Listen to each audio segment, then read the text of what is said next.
Chimamanda Ngozi Adichie is a mother, published writer, fierce feminist, and an inspiration for all women. Her hardworking story has inspired many, and at the young age of 20, people were questioning why she hasn't won a Nobel Prize. She was born 15th of September 1977 in the city of Enugu, Nigeria. From a young age, Adichie was an avid reader. She began reading at the age of 2, and from there grew a love for reading. As a young child, she would mostly read English picture books. She described stories about white, blue-eyed children playing in the snowy English countryside. This idea that books by their very nature had to be about English children and people she could not relate to personally affected Adichie and created a false perception of literature. Growing up, books involving Africans and their own stories were few. However, once she discovered them, she went through a mental shift in her interpretation of the literature. She realized she could write and read stories about things she could relate to. She gives credit to these British stories that encouraged her love for reading, stirred her imagination, and led her to the writing path. But the consequences of these books were she didn't know that people of colour could exist in literature. Growing up, she was very involved in school and loved to learn. After studying medicine in Nigeria, she left for the United States in 1996. Aged 19, to study communications at Drexel University in Philadelphia, Pennsylvania. After 2 years at Drexel, she transferred to Eastern Connecticut State University to finish her studies.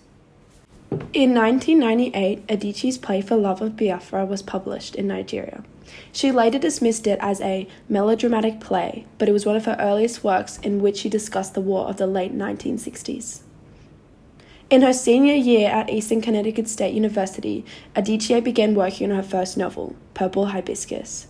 Published in 1998, her book explores themes of religious hypocrisy and finding one's voice. Adichie's second book, Half of the Yellow Sun, was published in 2006. It was built primarily from the experiences of her parents during the Nigerian Biafra War. The book became an international bestseller, and she was awarded the Orange Broadband Prize for Fiction in 2007. Adichie also wrote a detailed essay about her opinions on young people on social media, who she believed are lacking in compassion, who she said are part of a generation so terrified of having the wrong opinions that they have robbed themselves of the opportunity to think and learn and grow. This statement stirred controversy, as her younger audience came forward responding to the quote by stating that it was a personal attack on their beliefs. Others believed Adichie was correct, and the world has become so concerned with the ideas of cancel culture.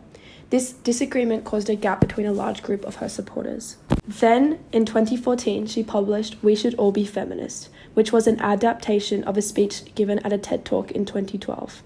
Her lecture, We Should All Be Feminist, explores the ideas that relate to understanding that feminism is about the social, economical, and political equality of all sexes. It discusses the ideas of the gender hierarchy, and not the idea that women must rule over men, as it is commonly misunderstood for. Parts of her speech were also featured in Beyoncé's song Flawless. Our Feminist Manifesto in 15 Suggestions was published in 2017. This book was released following the death of her father. Adichie expresses her grief, in which she mourns his passing and celebrates his life. It is composed of 15 suggestions on how to raise a feminist daughter, with reference to Adichie and her father's shared Nigerian heritage and culture. Although Adichie has stated she is an advocate for LGBTQ rights, there has been some controversy over a comment she said in an interview. Adichie's response. Or if you're a trans woman who grew up identifying as a man, who grew up enjoying the privileges of being a man, does that take away from becoming a woman? Are you any less of a real woman? So when people talk about, are trans women, my feeling is trans women are trans women. And I think if you've lived in the world as a man, with the privileges that the world accords to men, and then switch gender, it's difficult for me to accept that then we can equate your experience with the experience of a woman who has lived from the beginning in the world as a woman and who has not been accorded those privileges that men are. I don't think it's a good thing to conflate everything into one. I don't think it's a good thing to talk about women's issues being exactly the same as the issues of trans women. What I'm saying is that gender is not biology. Gender is sociology. After this comment, she received a large amount of backlash, which led her to clarify with a lengthy Facebook post in her attempt to explain what she meant. Her supporters rebutted these remarks, as some believed Adichie's comment was taken out of context, and some believed she was correct when she stated that trans women have experienced the pleasures and advantages of being a man, so they shouldn't be placed with issues relating to women's issues, as their issues aren't the same. This argument is still ongoing, as some believe she was correct and others disagree. Although there are some negative connotations linked to her name, Adichie has contributed immensely to the world of literature and the feminist movement.